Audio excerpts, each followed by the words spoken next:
doors be open.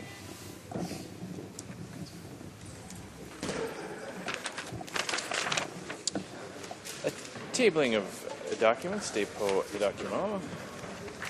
I have the honor, pursuant to Section 66 of the Official Languages Act, to lay upon the table the annual report of the Commissioner of Official Languages, covering the period from April 1st, 2014 to March 31st, 2015. Conformément à Pursuant to Standing Order 1083F, this report is deemed permanently referred to the Standing Committee on Official Languages. Official. Tabling of documents, the Honourable Parliamentary Secretary of the Government House Leader. Thank you, Mr. Speaker. Mr. Speaker, pursuant to Standing Order 36.8, I have the honour to table in both official languages the government's responses to 8 petitions. Dépôt de projet de loi émanant du gouvernement. Statements by ministers. Reports from interparliamentary delegations. The Honourable Member for Burlington. Speaker, pursuant to Standing Order 34.1, I have the honour to present to the House in both official languages the report of the Canadian delegation of the Canadian-China Legislative Association and the Canada-Japan Interparliamentary Group respecting its participation in the 23rd annual meeting of the Asia-Pacific Parliamentary Forum, APPF, in Quito, Ecuador, January 11th to 15th, 2015. And Mr. Speaker, that conference is coming to Vancouver next January. Présentation de rapport de comité. Presenting reports from committees. Private members' bills. Mr. Wilkes, seconded by Mr. Williamson, moves for leave to introduce a bill entitled An Act to Establish Addiction Recovery Week. This motion is deemed adopted. The Honourable Member for Kootenay, Columbia. Thank you, Mr. Speaker. I'm humbled and honoured to stand in this place today to introduce an act to establish Addiction Recovery Week. This bill would recognize the week commencing on the 4th Saturday of September as Addiction Recovery Week. Mr. Speaker, as a person in long-term recovery, we must remove the stigma that is attached to addiction recovery and celebrate those who have taken the long road back to prosperity and healthy life. This bill will be a significant step forward in doing just that. Thank you, Mr. Speaker.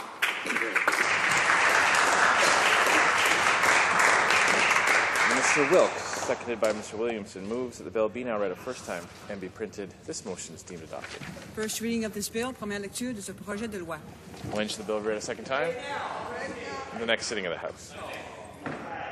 Première lecture du projet de loi d'intérêt public émanant. First reading of Senate public bills. Presenting petitions, présentation des pétitions. The Honourable Member for Wetaskiwin. Well, thank you very much, Mr. Speaker. I have the honour to rise in the House today to present several petitions signed by hundreds of Albertans who are calling upon the government to implement new mandatory minimum sentences for those convicted of impaired driving, and they also want the Criminal Code of Canada to be changed to redefine the offence of impaired driving causing death as vehicular homicide. L'Honourable Député de Pontiac. The Honourable Member for Pontiac. Thank you, Mr. Speaker. It's an honour for me to table a petition. There are hundreds of Canadians calling for a tax break on women's personal hygiene products. This would be a good thing for especially poorer women.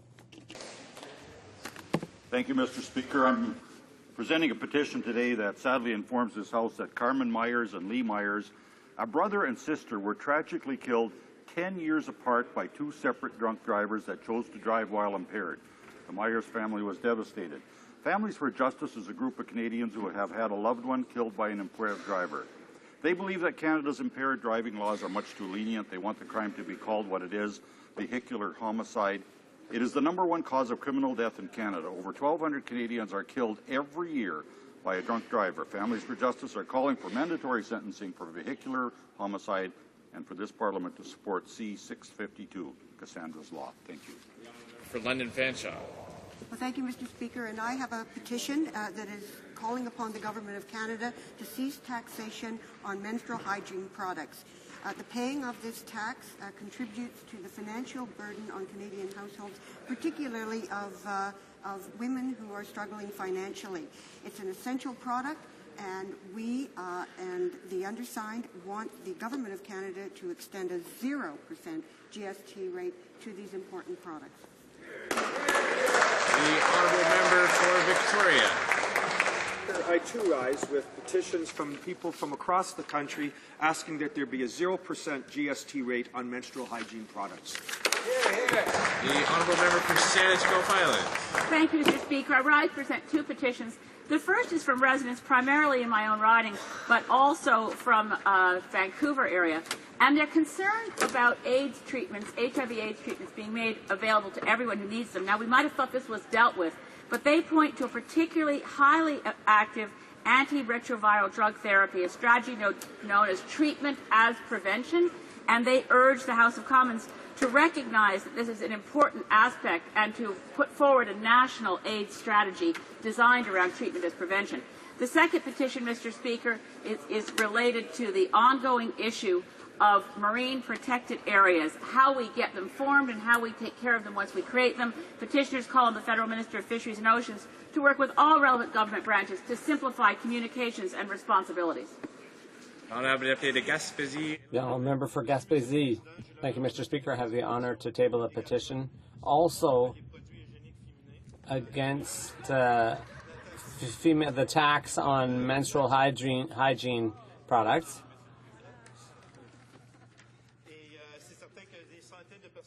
And hundreds of people all across Canada are calling for this, and hope the government will listen. Mr. Speaker, and I'm very pleased to join many of my colleagues from the NDP today as we rise to present our petitions from men and women across the country who have participated in a campaign to draw attention to the House and through a petition to cease taxation of menstrual hygiene products. And as has been pointed out, these are very essential products to Canadians, and that there's a disproportionate financial burden. So we're very happy today to present these petitions from right across the country. The petitions I have are from Toronto, and we think it's a very important campaign, and hope that this petition will be visible and accepted, and that the GST will be zero for menstrual hygiene products. Thank you. I see many members rising, and there are only 10 minutes left for presenting petitions, so I'll ask members to be mindful of their colleagues and provide very brief summaries. The honourable member for Newton North Delta. Thank you, Mr. Speaker. I also join my colleagues in presenting a petition calling for 0% GST rate to menstrual hygiene products. This tax is a sexist tax and unheavily burdens women. Thank you. The honourable deputy de Saint-Lambert. The honourable member for Saint-Lambert. Thank you, Mr. Speaker. I'd like to add my voice to that of my colleagues and table a petition to put an end to tax on female hygiene products. Thank you, Mr. Speaker. I too have a petition from men and women from across Canada asking that the government remove the tax GST on menstrual hygiene products. Thank you. The honourable member for Longueuil, Pierre Boucher. Thank you, Mr. Speaker. I too would like to table a petition from people who feel that menstrual hygiene products are essential and should be tax-free. Mr. Speaker, I too rise in support of the petition to eliminate the GST on menstrual hygiene products.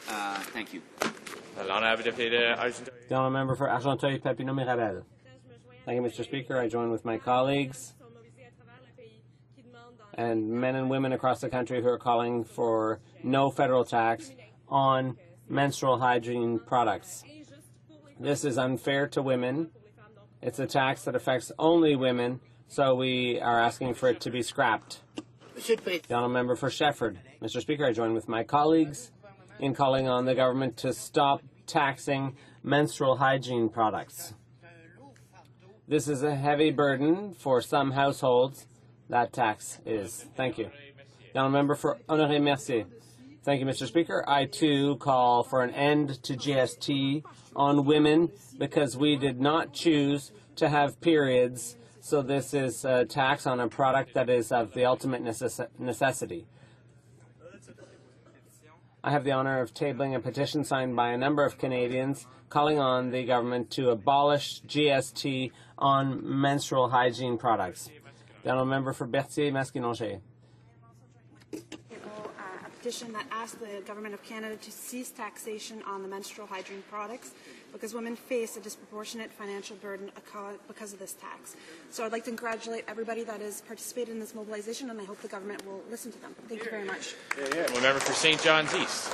Speaker, I too present a petition on behalf of Canadians seeking to cease taxation of menstrual hygiene products. This is a disproportionate financial burden on women, and the petitioners feel that there should be zero GST tax on menstrual hygiene products.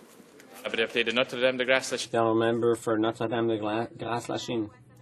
I join with my colleagues this morning in tabling a petition from people all over Canada calling for an end to GST on menstrual hygiene products because this is an added burden on women. The honourable member for Musqueam-Témiscouata-les-Basques. I'd like to table this petition signed by Canadians calling for an end to GST on menstrual hygiene products because it places a disproportionate burden on women. This is a petition signed mainly by people from Edmonton calling for an end to GST on female hygiene products. This is discrimination based on gender. Petitions. The first calls on the Government of Canada to extend 0% GST rate to menstrual hygiene products. The second calls upon the Government of Canada to implement the NDP's plan for affordable $15 a day childcare. Great petitions. Honourable member for British Columbia Southern Interior. Thank you, Mr. Speaker. On another topic, I have 305 signatures from Quebec and others from elsewhere calling for rules on wireless radiation. They call on the Government of Canada to immediately establish an official process so that Canadians can report adverse reactions from wireless radiation. Thank you, Mr. Speaker. The honourable member for Chicoutimi-Le-Fjord.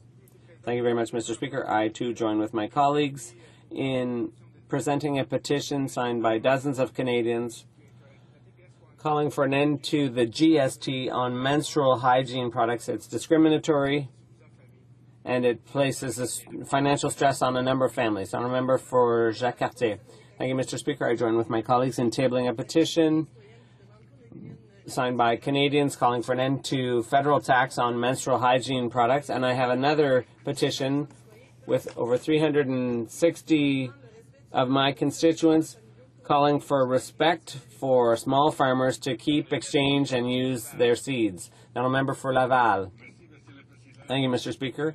I, too, join with my colleagues in presenting a petition on reducing the GST to zero on menstrual hygiene products. Now, a member for Joliette. Thank you, Mr. Speaker. I join with my colleagues in calling on the government to get rid of the GST on feminine hygiene products. I had 3 girls, and one of my girls had 4 girls. Imagine how much that costs on a monthly basis in GST. The honourable member for Charlevoix-Haute-Côte-Nord. Thank you, Mr. Speaker. I join with my colleagues in tabling a petition calling for an end to the GST on female hygiene products. The honourable member for Burnaby New Westminster. By hundreds of Southern Ontario residents who add their voices to the campaign that's involving millions of Canadian women and their families. And their message through you to the Government of Canada is very simple, Mr. Speaker. Take the GST off menstrual hygiene products. That's the message. Let's have the government do it. Thanks very much, Mr. Speaker. Presenting petitions. Présentation des pétitions.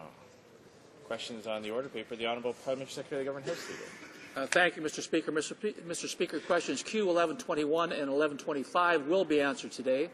Furthermore, Mr. Speaker, if question Q 1120 could be made in order for return, this return would be tabled immediately.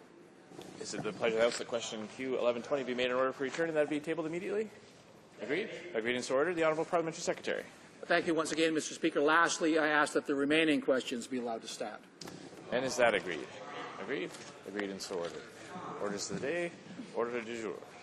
Orders of the day, government orders, Ways and Means, consideration of a Ways and Means motion to implement certain provisions of the budget tabled in Parliament on April 21st, 2015, and other measures, standing in the name of the Minister of Finance.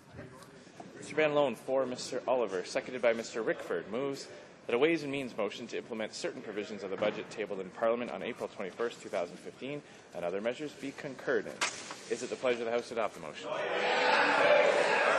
All those in favour, please say yea. All those opposed, please say nay. In my opinion, the yeas have it. Call in the members.